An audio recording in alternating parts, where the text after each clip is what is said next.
82 మార్చి 29వ తారీఖున ఆదర్శ నగర్ హైదరాబాద్ క్వార్టర్స్లో ప్రకటన చేసినప్పుడు కొద్ది మందితో మొదలైంది, కొన్ని వేల మందికి పోగైంది.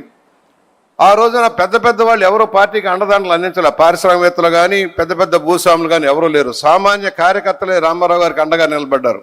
సామాన్య రైతు కూలీలు కానీ, డ్రైవర్లు కానీ, ఆటో వాళ్ళు కానీ, రిక్షా వాళ్ళు కానీ వీళ్ళంతా సపోర్ట్ చేశారు. ఆ రోజున పాత డొక్కు చైతన్య రథంతో కార్యక్రమం మొదలైంది. హరికృష్ణ గారి సారథ్యంలో పాత డొక్కు. ఆయన ఎవరైనా పేదవాడు వచ్చి అంబలిస్తే తాగేవాడు. పెద్దవాడు ఇచ్చాడా, విషం ఇచ్చాడా, ఏమిచ్చాడా చూసేకున్నారు కదా. అభిమానంగా ఎవరు ఏం తెచ్చిచ్చినా స్వీకరించేసి పాదయాత్ర చేశారు. 7 నెలల పాటు నిరంతరాయంగా మండు టెండల్లో, తుఫాన్లో కూడా ఆపకుండా ప్రయాణాలు చేశారు. ఆయన అధికారంలో రావడానికి కష్టపడ్డారు.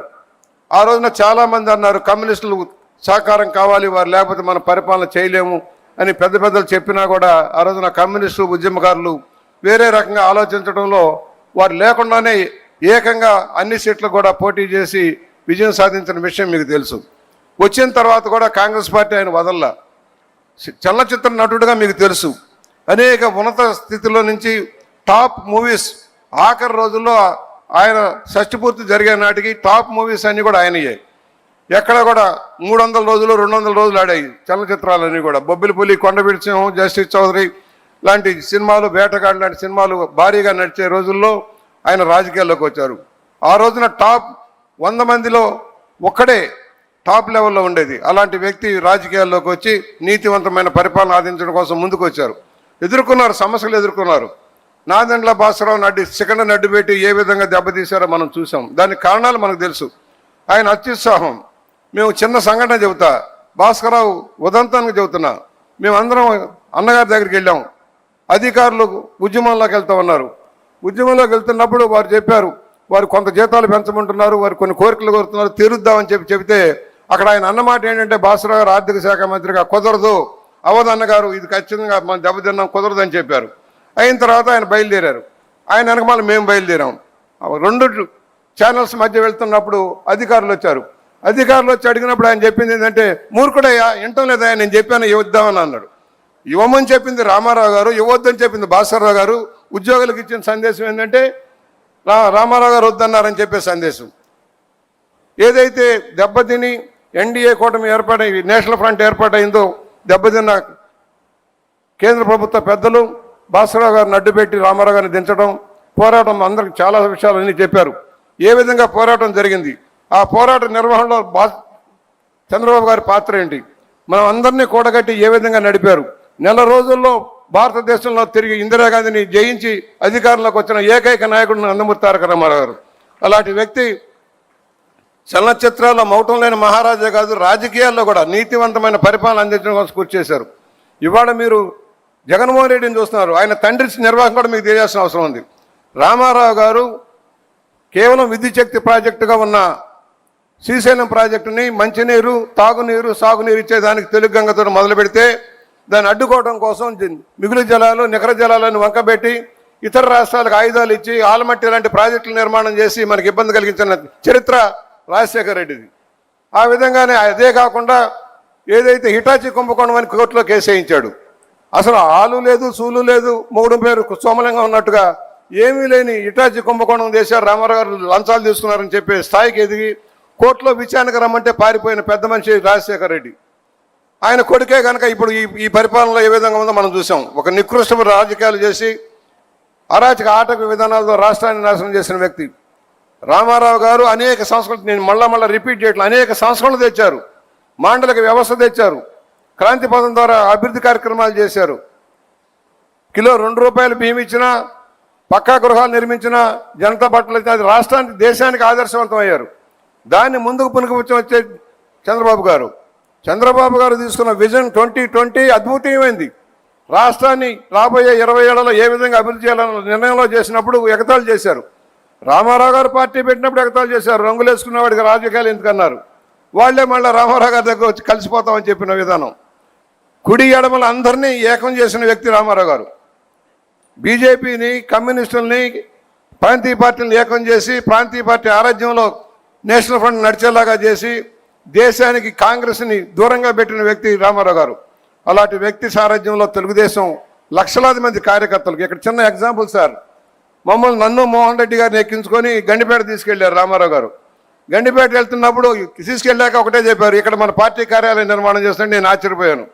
అన్నగారు ఇక్కడికి ఎవరు వస్తారు సార్ ఇంత దూరం అంటే, కాదు మన జాతీయ రాజకీయాల్లోని కొత్త తరాన్ని తయారు చేయాలి, కొత్త నాయకత్వాన్ని తయారు చేయాలి, దానికి ఇదే అనువైంది, నేను కూడా ఇక్కడే ఆశ్రమం కట్టుకుంటానని చెప్పి కార్యక్రమం మొదలుపెడితే, అదే మీ సారథ్యంలో చంద్రబాబు గారి సారథ్యంలో వేలాది మందికి శిక్షణ ఇచ్చి ఇంతమంది గొప్ప నాయకులను తయారు చేసిన శక్తి గండిపేట కుటీరానికి, గండిపేట పార్టీ కార్యాలయానికి వచ్చింది. నిన్న కూడా లోకేష్ గారు పొదుపు మంత్రం పెట్టి కింద లెవెల్లో కార్యక్రమం చేద్దామంటే మేము అందరం అయ్యిద్దా అవ్వదా, ఎండాకాలం జరగదేమో అని సందేహాలు పెట్టాం. అయినా తాత వరవడిలో మనవడు ఒక పట్టుదల పెట్టాడు, అయ్యి తీరుతుంది, ఈ సెక్టర్ సక్సెస్ అవుద్ది అన్నాడు.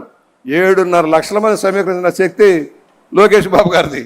అంటే మా పోటీ వాళ్ళకు కూడా మేము పరుగులు తీయబోతున్నాం సార్, బాబు గారు మా మనవడు మమ్మల్ని పరుగులు తీస్తున్నాడు సార్, కొంచెం రక్షించండి, ఆయన స్పీడ్ మేము అందుకోలేకపోతున్నాం, టెక్నాలజీ నేర్చుకోమంటా ఉన్నాడు, మేము టెక్నాలజీ నేర్చుకోవాల్సిన పరిస్థితి వచ్చాం.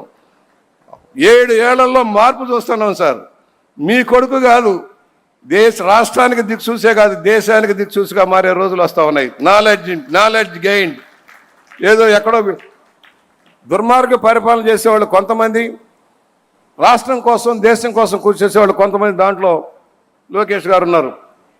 పులి కడుపున పులే పుడుతుంది, కాకపోతే పెద్ద పులి సాధువు, చిన్న పులి ఉగ్ర నరసింహం, తేడా అంతే. ఈ ఉగ్ర నరసింహం దెబ్బకి ప్రతిపక్షం ఎవడైతే ఉన్నాడో గొడ్డల పార్టీ పరారు. ఆయనది రెడ్ బుక్కే కాదు, పరిపాలన వికేంద్రీకరణ ద్వారా రాష్ట్రాన్ని సమగ్రంగా నిలబెట్టడం కోసం, తెలుగు జాతి ఐక్యత కోసం, ప్రపంచంలో మన ఖ్యాతి నిలబెట్టడం కోసం చంద్రబాబు గారు చేస్తున్న కృషిలో ప్రధాన పాత్ర వహిస్తున్న లోకేష్ గారికి కూడా మేము ధన్యవాదాలు తెలియజేస్తూ, యువతరం వచ్చింది, మా తరాలు కూడా అయిపోతాయి. కాకపోతే యువతరం నేర్చుకోవాల్సింది కష్టపడటం. రామారావు గారు నేర్పింది నీతి నిజాయితీలతో కూడుకున్న రాజకీయం, ప్రజల కోసం సంక్షేమం, ప్రజల మధ్య ఉండండి. ఒకప్పుడు ఒకే చిన్న లాస్ట్ పాయింట్ సార్, బాగారెడ్డి గారు నన్ను పిలిచి, ఏంటి బుచ్చయ్య మేము ఎప్పుడు ఓట్లకు కూడా వెళ్ళలేదు, ఇవాళ మీ రామారావు గారు ఏంటి ఇంటింటికి వెళ్ళాలి, గడపకి వెళ్ళాలి అంటున్నారు, ఇదేమి రాజకీయం అయ్యా, మేము చచ్చిపోతాం మళ్ళీ తిరగలేం కదా అన్నారు. అదే తెలుగుదేశం రామారావు గారు కార్యకర్తల్ని ప్రజలకు చేరువుగా చేశారు, నాయకుల్ని ప్రజలకు జవాబుదారీగా చేశారు. ఇవాళ సామాజిక వర్గాలుగా అత్యున్నత స్థానం కల్పించారు. ఇవాళ మీరు మహిళకి కేంద్ర ప్రభుత్వం ఇచ్చినా ఇవ్వకపోయినా మేము 33% పైచీలకు ఇస్తామని చెప్పినందుకు మీకు ధన్యవాదాలు సార్. వంటింటికి పరిమితమైన మహిళలు ఇవాళ ముందుకు వస్తూ ఉన్నారు, వారిని అన్ని రంగాల్లో అద్వితీయంగా విజయం సాధిస్తున్నారు సార్. పురుషులు స్త్రీలు కలిసి ప్రయాణం చేస్తే ఏది సాధ్యమో మీరు నిరూపిస్తూ ఉన్నారు. దానికి చివరిగా ఒకటే, మేము నిన్ననే అడిగా, అయ్యా మేము కాఫీ టిఫిన్లు చేయడమే నేర్చుకున్నాం, రేపు రాబోయేలో వంట కూడా నేర్చుకోవాల్సిన అవసరం ఉంది. ఇదివరకు అమ్మాయిలే వంట చేశారు, ఇప్పుడు మేము కూడా వంట చేస్తామని చెప్పాము. ఆ విధంగా మాకు కూడా తరఫేదేమని కోరుకుంటూ మరొకసారి ఇంత విజయవంతమైన మహానాడుని, ఎన్ని మహానాడులు సార్, మీ కష్టం మీ వృధా పోలేదు. ఇవాళ కార్యకర్తలకు మనోధైర్యం, నాయకులకు మనోధైర్యం, చంద్రబాబు గారు ఉన్నారు, దానికి వారసత్వంగా లోకేష్ గారు వస్తూ ఉన్నారు. ఎంతైనా మళ్ళా రాష్ట్రాన్ని ముందుకు తీసుకెళ్తారనే ఒక ఆలోచన విధానాన్ని కల్పించిన మీ అందరికీ ధన్యవాదాలు తెలియజేస్తూ, రామారావు గారికి భారతరత్నమని ప్రకటించినందుకు రేపు కేంద్రం మీద ఒత్తిడి తెచ్చి ఇప్పించండి. ఆయనకు అన్యాయం జరిగింది, పద్మభూషణ్ ఇవ్వలా, పద్మవిభూషణ్ ఇవ్వలా, దాదా ఫాల్కే అవార్డు ఇవ్వలా, చిన్న వాళ్ళకి ఇచ్చారే కానీ ఎవరికి ఆయన తెలుగుదేశం స్థాపించి కాంగ్రెస్ను మట్టి గడిపారన్న భావనతో ఆయనకి ఏ పదవులు సరిగా ఇవ్వలేదు, ఒక పద్మతీర్థుడు సరిపెట్టారు. మనకు దయచేసి పట్టుదల వహించి ఈ సంవత్సరం భారతరత్న ఇచ్చేలాగా కృషి చేయమని విజ్ఞప్తి చేస్తూ నమస్కారం, సెలవు.